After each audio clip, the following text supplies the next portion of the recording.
Hi BookTube, and welcome to a new video. This is a recent reads video for the 3 books I've read.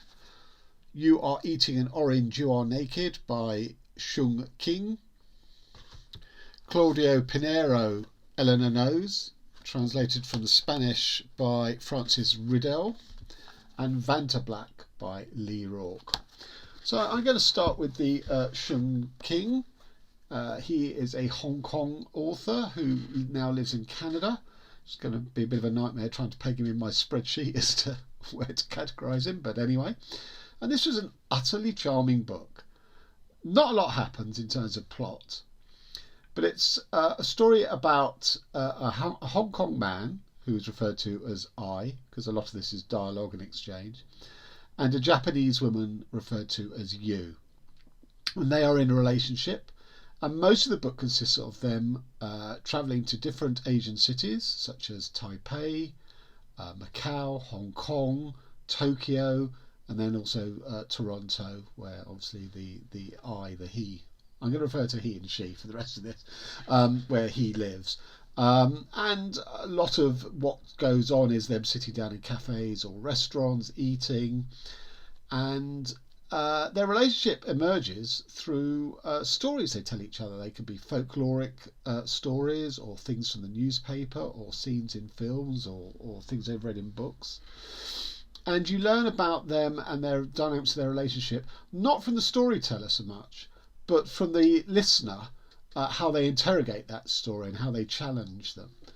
And she's definitely holds most of the power in this relationship. I think this is quite. I get the sense this is sort of auto-fiction to some degree, in which case I think it's quite brave that the author shows himself in this light as a bit of a drifter through life, not sort of decisive in terms of grabbing hold of this relationship.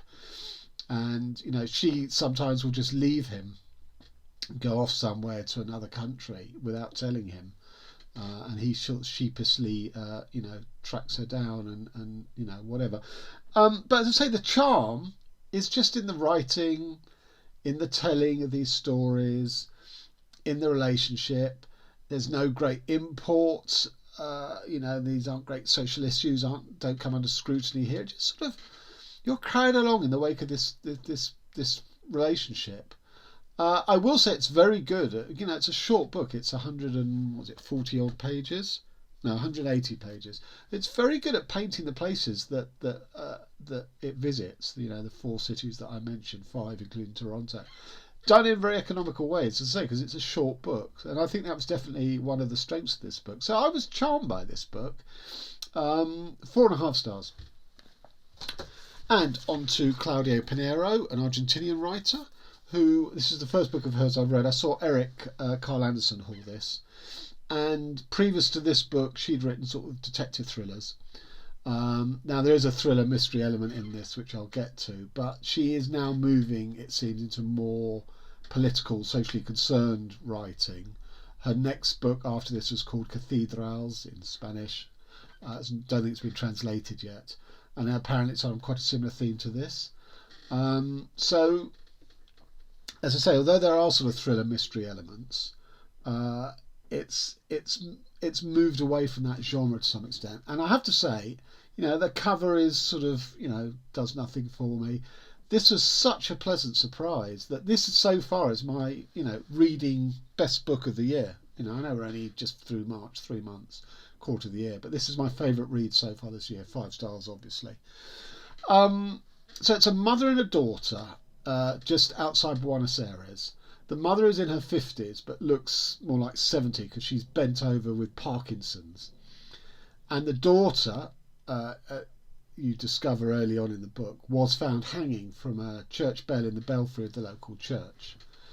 And the mother, Elena, knows, hence the title, that her daughter never would have committed suicide in that way, because the day it happened it was a storm, and the one thing about her daughter, who's quite religious, is that she was frightened of thunder and lightning, would not go to church even if it was a storm, and yet here she is in a church committing suicide, which of course is a cardinal sin under Catholicism. So Elena knows that she's not got the true story. It's been written off by the police. as a suicide. And she undertakes what for her, as someone suffering from Parkinson's with extremely limited movement, which is only liberated for periods by the medication she takes. So she has to plot this entire journey that she undertakes according to the timetable of her pills, not of the trains, or she has to match the train timetable to that of her pills.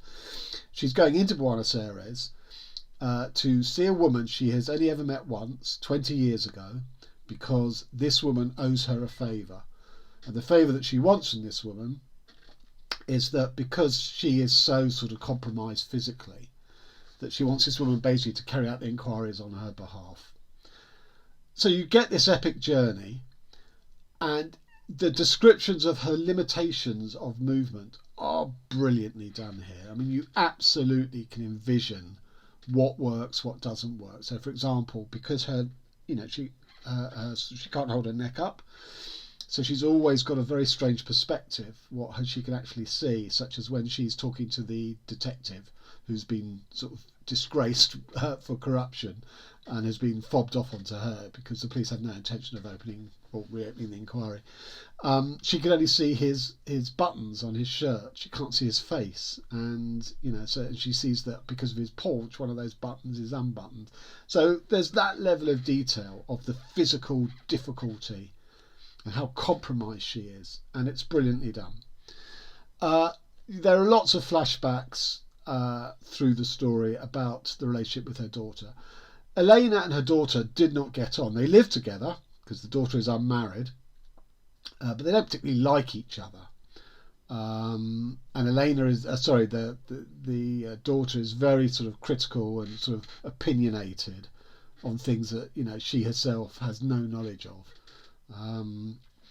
And when she gets annoyed at her mother and they're out walking, she because she can move freely, she just moves a fair few steps ahead of her mother and leaves her mother behind trailing in her wake. It's that level of sort of cruelty and stuff, but they're codependents. They need each other, and obviously the daughter reluctantly but faithfully tends to her mother's needs with all her restrictions, including cutting her toenails, which is pretty unpleasant. And just before she died, in fact, the day that she died, Elena is at a beauty salon because the daughter has paid for a full treatment of facials and hair dyeing and cutting, all this kind of palaver. Not because she thinks it will pep her mother up, give her a treat, but because she is disgusted at having to look at her mother basically coming apart at the seams because she can't look after her physical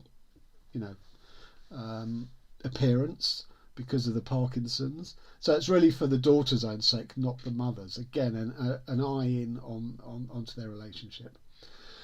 I don't want to say too much about the nature of the mystery element. What happened to the daughter? Does Elena in fact know? Others to say that it is a book thematically about women's bodies. That the three women here are both indentured slaves to each other's bodies, but are also trying to annex the body of another woman. So it's about who controls women's bodies. In this case, not really from a male control. I mean, there are elements of that, but it's really these three women, the stranger that she's going to visit, and the mother and the daughter. And it's brilliantly done. There are twists and turns. This book gets stronger towards the end. I'm not talking about the very ending, but just as you go through sort of 2/3 onwards, it gets better and better in the ideas that it's sharing, which is quite rare, I feel. Quite rare.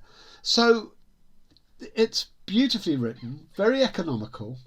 It's not doing anything flashy with language, but just, the honesty of the emotions and the delusions, that are stripped away is just brilliantly done. It just keeps it fresh. It keeps it moving on. It keeps the ideas that characters have and their ways that they're thinking about things as kept moved on as they get little drip feed of more and more information, which in that sense is quite like a detective novel. Although Elena is playing detective, but she's not a detective. She's an ordinary mother.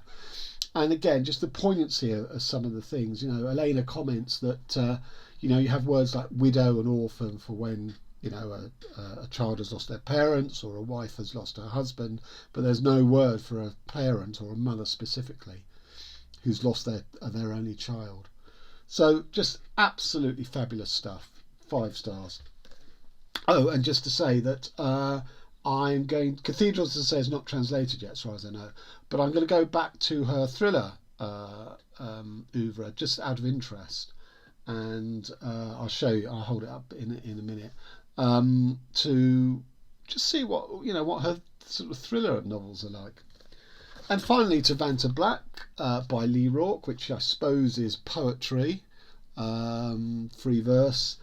And it is a meditation on the colour black and all that it symbolises and represents. So from, sort of cosmic black of black holes, dark matter, space that is not lit up by nearby stars, through to metaphorical blackness in our lives of death, or, bitumen, pitch, tar, things that you encounter in everyday life that are black.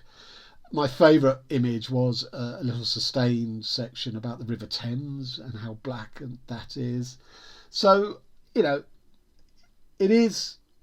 I mean, I know Lee because he hosted the book launch event for my previous novel, 3 Dreams of the Kid. And I'll post a link on that because Lee and I think about sort of literature and what we're interested in pursuing in our literature in similar ways, and we talked about disruptive lit. This is quite sort of disruptive. I read Chroma by Derek Jarman, which again was a meditation on colour, but that was very sort of positive. This is black because it's staring into the abyss. It's largely the colour black, for want of a better word. So the tone of this is very different to Derek Jarman's, and also Jarman's, you would say, is non-fiction, because he's approaching it as a painter and a video maker and all that sort of stuff. But this is definitely a worthwhile read. It's very quick. It's only about 80 pages. There's a lot of white space in this, in how it's written. It's very propulsive. There's lots of sort of fractured and joined by sort of long dashes in this. But I think you have to be in the mood for it. So that's what I've finished. Now, I am still at the end of my period of leave where I'm writing on my own new book. So I probably won't start any reading in April until I'm back at work on Tuesday. But I'm so excited by the books that I've got lined up for that all arrived this week, basically. So a couple of books of poetry. Limbic by Peter Scalpello, who's an English LGBTQ plus author, or poet, I should say. I think I saw Bob the Booker haul this, and that sounded right up my street. Tom Chivers, How to Build a City, also a British poet. Now, this book was directly referenced in Vantablack, in the stuff about the Thames, I think. So that made me intrigued to pick this up. Then we have Musos, which will be my 3rd Charlene Elsby book. It's written in one of my favourite typefaces. I think it's called Georgia. It's as if it's sort of off a typewriter or something, rather than sort of typographically set in a specific font. But it is quite small print, so although it's a short book, I hope it doesn't strain my eyes too much. But I'm looking forward to it because she's a writer I like. Betty Boo was the Claudia Pineiro mystery novel that I referred to. The one I'm really, really looking forward to is Maps of Our Spectacular Bodies by Maddie Mortimer, just released. And I'm not sure how much of this you can see, but she's also doing stuff with typography and layout. A bit like the first part of, what was that book called? Hang on, I think I've got it here. Oh, Lanny, that's right. It's a bit like the sort of spiralling text in Lanny, I think, is partly in here. And my 3rd, Wolfgang Hilbig, The Tidings of the Trees, the East German author. I've read 2 of his books this year, both 5 stars. And 3 books I don't have yet because they're all published this month. Jennifer Egan's new book, Julian Barnes's new book. And the book I am most looking forward to is that by Danny Denton, the Irish writer who wrote The Kid in Yellow and the Early King, or The Early King and the Kid in Yellow. I read the blurb of that again recently because I pre-ordered it. I pre-ordered it ages ago, and it just sounds fantastic. So that's pretty much, I know, the books I'll be reading in April. You know, there's going to be no sort of mood reading where something comes in from outside on my TBR. That's what I'm reading. I'm so, to use that awful American word, sorry, psyched to be reading these. Yeah, I'll let you know how I get on. Till next time, thanks very much.